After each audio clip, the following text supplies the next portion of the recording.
我他喵的，我还打个屁啊！这还是人打的篮球吗？我都拿了60分，都还是输球。福克斯赛后心态彻底崩塌。就在刚刚结束的比赛中，森林狼以130比126险胜国王。这场比赛可以说是福克斯和爱德华兹的强对决，能让所有球迷都引起心跳加速。本场比赛，福克斯打出职业生涯最强一战，他全场出战45分钟，投篮35投22中，3分球是10中6，狂砍职业生涯新高的60分，外加7次助攻。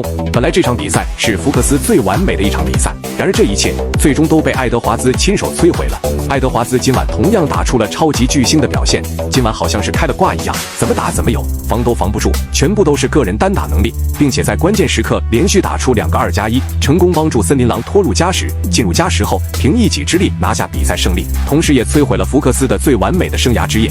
本场比赛结束之后，福克斯也是心态彻底崩塌，在赛后的采访中疯狂表示：“我不想打球了，你们这样的队友，我真心带不动。虽然我拿到60分，但是球队还是输球，这还有王法吗？我的好兄弟蒙克，快点回来吧，要不我真的要向球队管理层申请交易了。”